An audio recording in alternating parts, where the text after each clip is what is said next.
Snow fell softly against my windshield as I walked up the stone pathway, my boots crunching on the frozen gravel.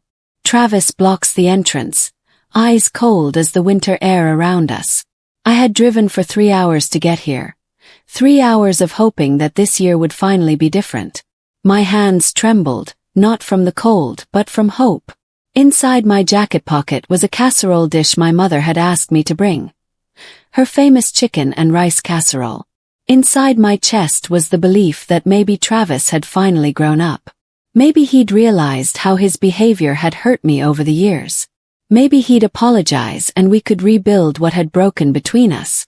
I climbed the front steps of the lakefront estate, the same place where my family had gathered every winter for our reunion for the past 20 years.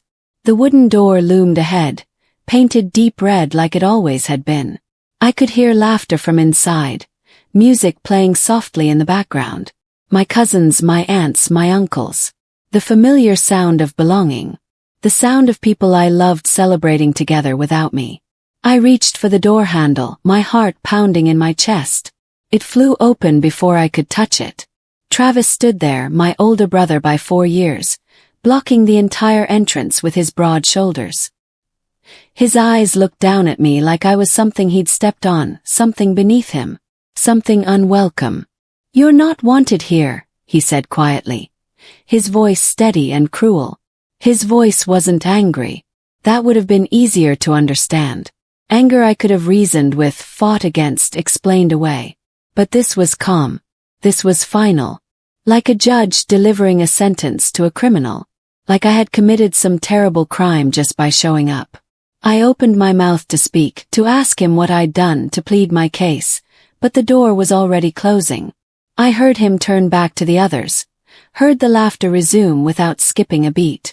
It was like I'd never existed. I stood alone in the snow, my casserole growing cold in my hands, and I realized that I would never be welcome here again.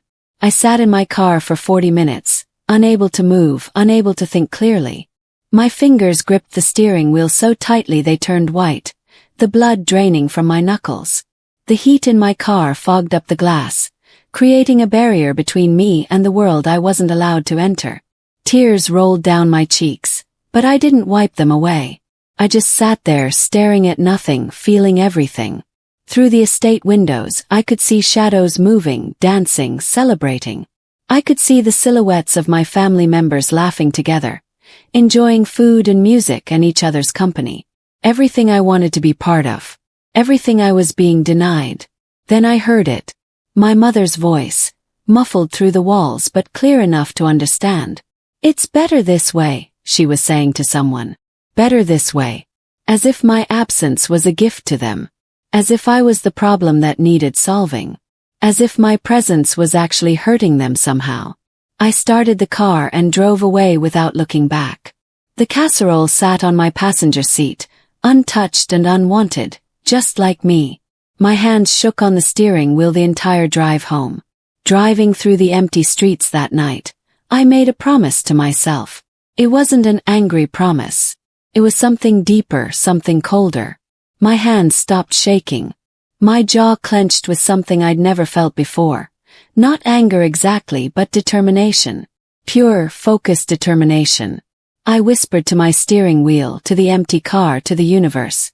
If he wants me gone, fine. If my family wants me invisible, I'll give them what they want. But one day, he'll understand what it feels like to be excluded. One day they all will. They'll feel this pain. They'll know this loneliness. And when that day comes, they'll regret every choice they made. I didn't know then how those words would change everything. I didn't know that my pain would become the foundation for something powerful. I only knew that I couldn't spend the rest of my life being pushed away. That night something inside me shifted. The old Danielle, the one who accepted cruelty quietly and smiled through the pain, died. Someone new was born. Someone stronger. Someone who wouldn't take this anymore. My name is Danielle Morrison and I'm 32 years old. I work in marketing and analytics for a financial firm in the city called Bennett & Associates. I've been there for 6 years and I'm considered one of their top performers. People who know me now describe me as confident, direct, Someone who doesn't waste time on nonsense or office politics. I'm known for being fair but firm, kind but professional. That wasn't always who I was, though. Growing up in my family, I was the quiet one. The problem solver. The peacekeeper. I was the daughter who smoothed things over when arguments started, who apologized when others caused harm, who swallowed her own feelings to keep the family calm and harmonious. My parents raised me to believe that harmony mattered more than honesty, that keeping peace was more important than speaking truth. They taught me that family loyalty meant accepting bad behavior from family members. Looking back, I think that's why Travis felt comfortable treating me the way he did. He knew I wouldn't fight back. He knew I'd apologize for making him uncomfortable with my presence. Travis was the golden child. He always had been from the moment he was born. From childhood he was loud, charming, and impossible to ignore. He had this way of walking into a room that made everyone turn toward him automatically. People were drawn to him like he was magnetic. My parents beamed when he talked, their faces lighting up with pride. My relatives laughed at his jokes, even the mean ones, especially the mean ones. He had a gift for making people think his cruelty was funny. He told himself he was successful, a real winner, and everyone believed him because they wanted to. He worked in sales, making decent money but not nearly as much as he claimed at family gatherings. He'd twist the truth until it looked like reality. If he said something happened, it happened. If he accused you of something, you must be guilty. That's how my family worked. Travis's word was law, and everyone else existed to support his narrative and make him look good. I remember the first public humiliation like it was yesterday. I was 25 years old, at a summer barbecue in our parents' backyard. I'd been engaged for 3 months to a man named Aaron. I was happy, genuinely happy for the first time in years. Travis pulled me aside in front of everyone. Cousins, aunts, uncles, everyone, and said loudly, "How'd you manage that? Your fiancé must be desperate or blind. I'm shocked he didn't run the other way when he met you." Everyone laughed. My aunts covered their mouths, pretending it was just brotherly teasing, just harmless fun. My cousins high-fived him like he'd just done something heroic. My fiancé looked uncomfortable but didn't defend me. He just shifted his weight and looked away. I remember standing there, feeling my face burn, swallowing the tears like they were poison. I wanted to disappear. I wanted to become invisible right there in my own backyard.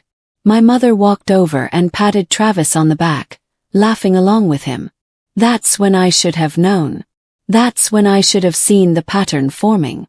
But I was still hoping things would change. 7 years ago, I lost my job at my previous company. It was a corporate layoff, nothing to do with my performance or abilities. I was good at what I did. My managers said so in my exit interview.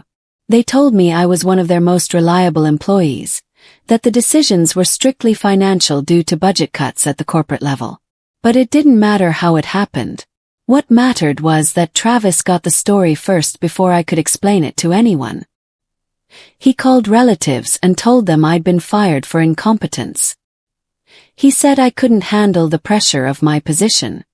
He said I'd embarrassed myself in front of the entire office and nobody wanted to work with me anymore. None of it was true. I had received a positive performance review just weeks before the layoff. But by the time I tried to explain what really happened, the damage was done. The narrative was already set in stone. My family had already decided I was a failure, a disappointment, someone who couldn't cut it in the real world. The Whisper network activated quickly after that layoff. It's funny how fast bad information travels through a family, spreading like a virus. My cousins stopped inviting me to their events. My aunts changed the subject when I walked into a room, suddenly becoming very interested in their phones or their drinks. Uncles that used to hug me and ask how I was doing suddenly looked awkward around me. I was becoming a shadow, not quite present, not quite absent. I existed in the margins of my family's life. I'd go to gatherings and people would greet me with forced smiles, their lips pressed thin, and then turn away to talk about more interesting things. More successful people. People like Travis, who could tell a story that made everyone laugh and feel entertained. I started making excuses to skip events. It was easier than showing up and feeling the cold shoulder, the judgment, the pity from everyone I loved. It was easier to be alone than to be surrounded by people who didn't want me there. One Sunday afternoon, I called my mother from my apartment. I was trying to smooth things over, trying to find my way back into the fold. She was quiet for a long time after I asked her why people seemed distant with me. I could hear her breathing on the other end of the line. Finally she sighed, a long, tired sigh. "We had a meeting," she said. "Meeting. Without me. About me." The decision had been made at a gathering I wasn't invited to. It was decided that I should skip family events for a while. Not permanently, they said. Just for now. Just until things settled down. Just until people stopped thinking about the failure. They said it was to protect the family atmosphere. My presence was apparently damaging to everyone else's ability to enjoy themselves. My attendance was considered a burden. That's when I knew. I couldn't fix this by trying harder or being nicer or making myself smaller and quieter. I couldn't earn my way back in through effort or loyalty. I was trapped. The lakefront estate had been the center of our family gatherings for 20 years.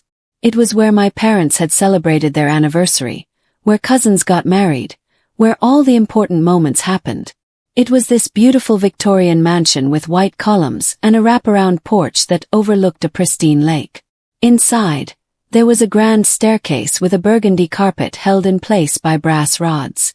There was a library with floor-to-ceiling books that nobody ever read. There was a ballroom where we danced at celebrations, where weddings happened, where the family felt alive. Everyone treated it like sacred ground. It was the one place where my family felt like a real family, connected and special. We'd have reunions there every winter. And everyone would act like we were bonded, like we loved each other unconditionally, like we were something special and unique. But that place had become a fortress I couldn't enter. It was the symbol of everything I'd lost, everything I'd been denied. I left quietly. No dramatic exit, no angry goodbye letter left on the kitchen table. I just disappeared. I called my landlord, gave my notice, packed my belongings into boxes, and moved 3 states away. I started rebuilding my life one quiet breath at a time. I found a new job at Bennett & Associates, a firm that actually valued me for my skills and work ethic. The people there didn't know my history. They didn't know about the humiliation at the barbecue or the layoff or the family meeting where they decided I was unwelcome. To them I was just Danielle, smart, capable, someone worth listening to. I made new friends at work and outside of work. I joined a gym and started going to yoga classes. I started therapy with a woman named Dr. Patricia Coleman, which helped me understand that my family's treatment of me wasn't normal, that I wasn't crazy for feeling hurt, that sometimes the people who are supposed to love you unconditionally are actually the ones who hurt you the most, who betray you most deeply. 5 years passed before I saw the estate listed for sale. I was sitting in my office at Bennett & Associates, having lunch with a coworker named Marcus, when he mentioned it. We were friends, grabbing sandwiches at our desks during a busy afternoon. Marcus was looking at real estate investment opportunities and had run across a property that fit his criteria perfectly. He pulled up the photos on his phone and slid it across the desk to me. My heart stopped completely. It was the lakefront estate. The same white columns, the same wraparound porch, the same massive windows overlooking the water. The same place where my family had rejected me. "It's been on the market for a while," Marcus said, scrolling through the listing description. "The owner is struggling with taxes. They need a quick sale. It's actually a great deal if you're interested in investment properties." I stared at those photos for a long time, my lunch forgotten. In that moment something clicked into place. The universe was offering me something I didn't even know I wanted. An opportunity.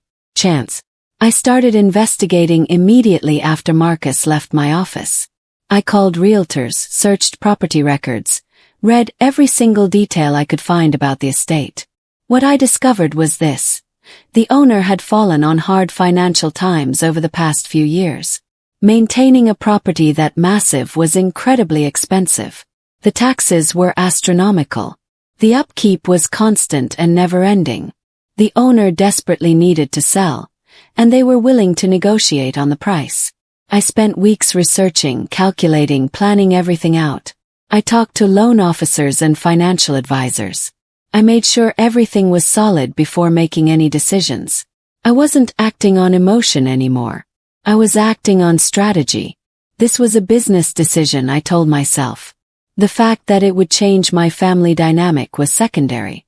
Or at least, that's what I told myself to justify what I was about to do. The first time I toured the estate alone, it felt like stepping through a time machine. I walked through rooms filled with memories. The dining room where we'd had countless meals together, the library where my younger cousin had taught me to play chess, the grand staircase where we'd taken 1,000 family photos over the years. I touched the wooden banister like it was a memory turned into something solid. Like I could absorb the past through my fingertips. The realtor followed me around, giving me information about square footage and property history and building codes, but I barely heard her. I was remembering. I was feeling. And underneath all that emotion was something darker, something that felt like power. I made an offer that day. Silent. Clean. Undeniable. The realtor looked surprised at how quickly I made my decision. The call came on a Tuesday morning in March. Congratulations, Ms. Morrison. The estate is yours. The real estate agent's voice was professional and cheerful on the other end of the line.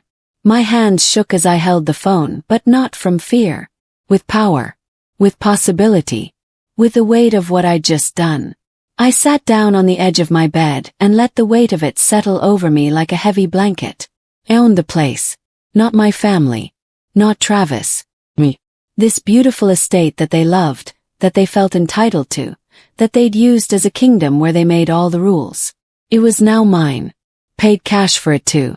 I didn't want any debt, any complications, any way for anyone to claim they had a stake in this property. It was mine and mine alone. I closed my eyes and smiled. For the first time since I was 25 years old, I felt like I was taking back control of my own story. I gave myself 3 months before sending the invitations. I needed time to make the estate perfect in my vision. I had the grounds landscaped beautifully with new flowers and trimmed hedges. I updated the kitchen while keeping the classic aesthetic that everyone loved. I hired painters to refresh the walls. I had the chandeliers cleaned until they sparkled. I made sure everything was exactly right, exactly how I wanted it. Then I printed elegant invitations on cream-colored cardstock with gold lettering. Simple, sophisticated, classy. You are cordially invited to the winter gathering at the estate. All are welcome. December 18th at 6 p.m. Yes, all. I wanted them to walk into my territory. I wanted them to step through doors I owned, sit in rooms I'd purchased, eat food I'd prepared in a kitchen I'd renovated. I sent them out with no explanation, no context, no hint of what was coming. The mystery would bring them. The night of the gathering, I stood at the entrance wearing a deep green velvet dress that I'd had specially made. I'd had my hair done professionally at a salon downtown. I wore makeup carefully applied by a makeup artist. I looked powerful, put together, undeniably successful. This time I was the one greeting arrivals. This time I was the one who belonged here. I watched my relatives' faces as they walked through the door, watched them look around like they'd stepped into an alternate dimension. They recognized the space, but something was wrong. Something was different. The energy wasn't right. The house felt different because it was different. It was mine now. Finally, my mother asked nervously, "Where's the owner? When will they arrive?" I looked at her directly and smiled. "You're looking at her," I said quietly. Confusion spread through the room like a contagion, infecting everyone. Whispers started immediately, people leaning into each other and talking urgently. "She owns this. How is that possible? When did this happen? Why didn't anyone tell us?" The questions came from everywhere. I could see my Uncle Richard pull out his phone to search for property records. My cousin Margaret's mouth hung open. My father just stared at me, trying to process what he was hearing. I moved through the crowd calmly, greeting people, accepting congratulations I knew were insincere. People I hadn't spoken to in years suddenly wanted to chat with me. Aunts who'd ignored me suddenly remembered they'd always believed in me all along, their memories conveniently revised. Cousins who'd excluded me suddenly claimed they'd had nothing to do with that decision, blaming Travis or my mother or circumstances beyond their control. It was fascinating watching them scramble to reposition themselves now that I had power. Now that I had something they wanted access to. They were calculating in real time whether their past cruelty would cost them their invitation to future events. I could see it playing across their faces. But I barely registered their discomfort. I was waiting for Travis. I could feel his absence like a weight in the room, like a storm cloud gathering on the horizon. Everyone kept glancing at the door. Everyone knew what was coming. He arrived fashionably late, as he always did, around 7:30. He marched toward me with the confidence of someone who believed the world revolved around him. His expression was casual, arrogant, like he owned the place. He was wearing an expensive suit that I knew he'd bought on credit, trying to look successful. He was about to make some joke about the party, about to assert dominance the way he always did over everyone around him.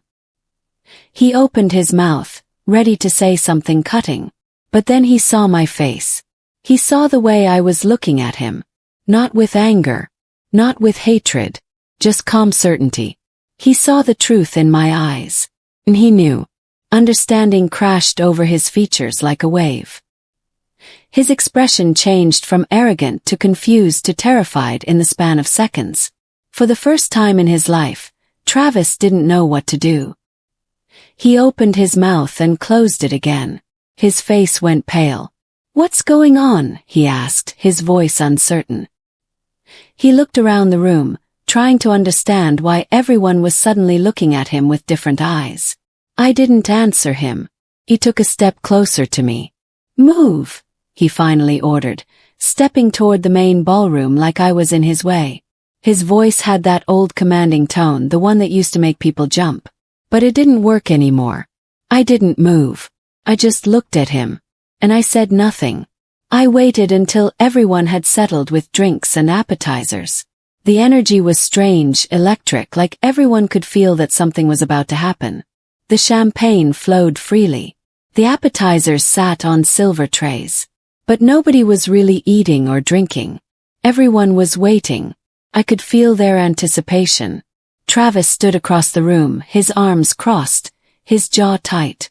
He was starting to piece things together. He was starting to understand that something was very wrong. I walked to the center of the room and tapped my glass with a spoon. The sound cut through the noise like a bell.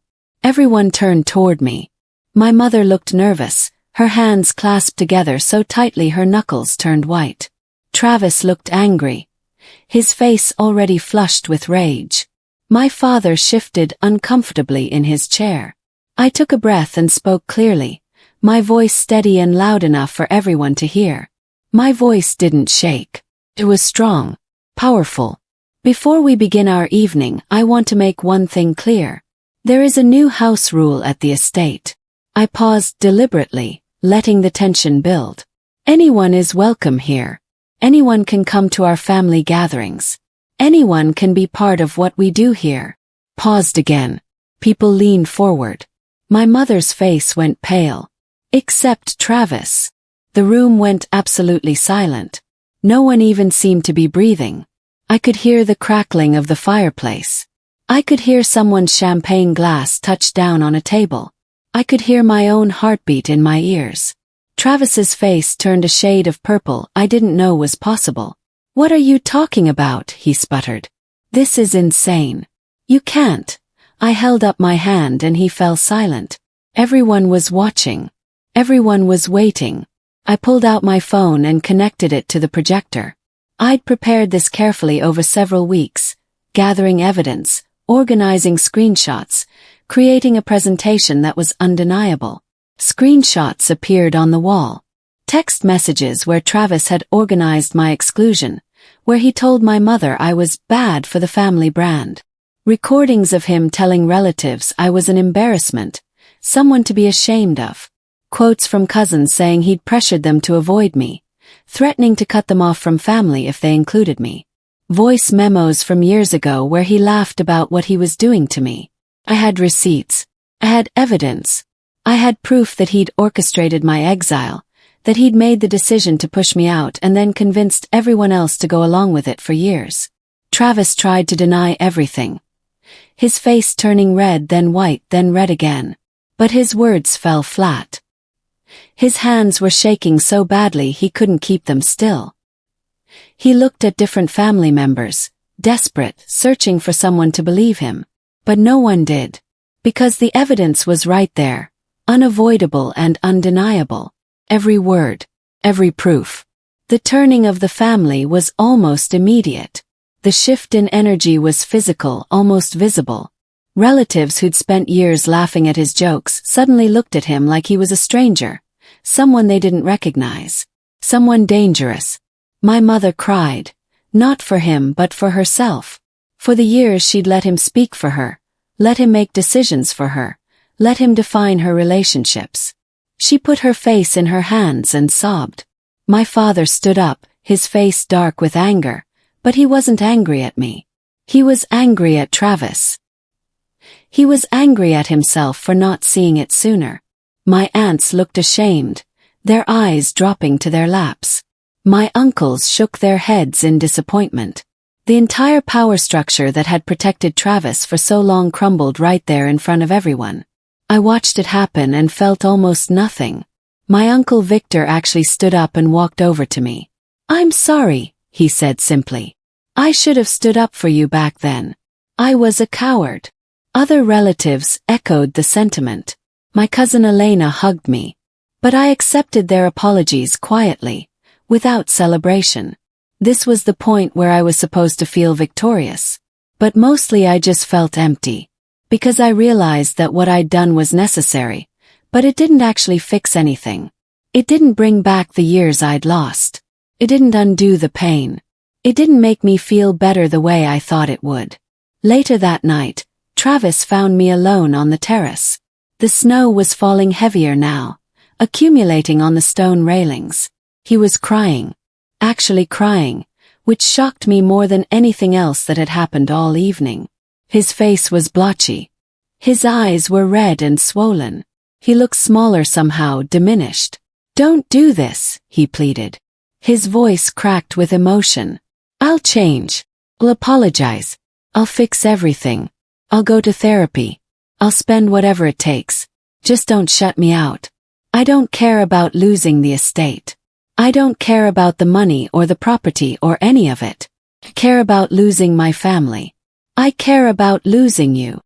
He reached out like he wanted to touch me, but I stepped back. "I've worked hard to get here," he said desperately.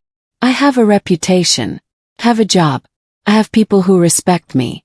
If word gets out about this, if people know what I did to you, I'll lose everything. My company will fire me. My friends will abandon me. Please.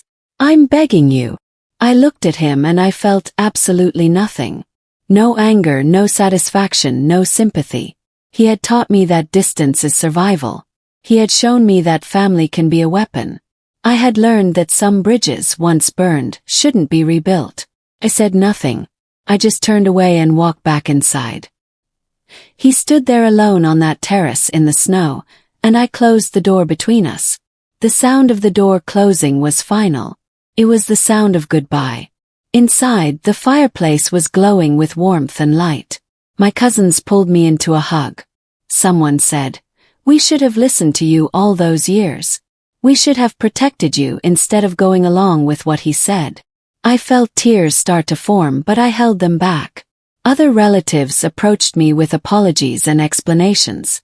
My cousin James said, "I knew what he was doing. I should have said something. I was too scared."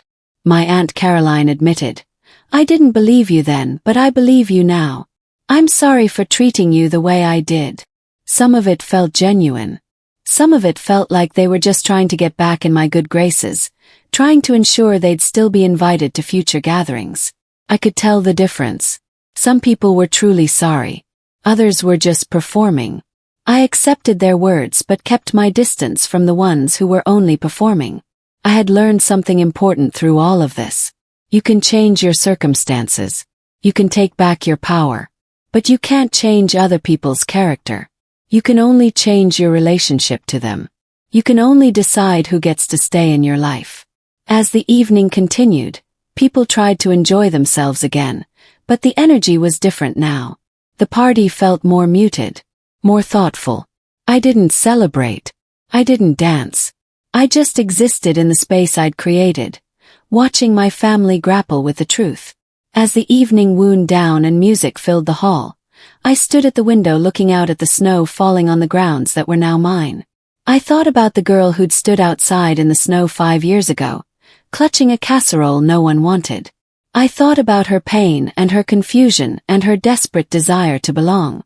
That girl had become someone different, someone stronger, someone who knew her value and wasn't willing to compromise it for anyone. I turned to look at my family celebrating in my home, and I understood finally what my power really meant. Didn't mean hurting people. It meant protecting myself. Meant saying no. It meant setting boundaries that couldn't be crossed. I looked at my mother, who was crying softly in a chair by the fireplace. I didn't go to comfort her. That wasn't my job anymore. I looked at my father, who was staring at nothing, processing the revelation of his son's cruelty. I didn't go to explain myself. I had already explained.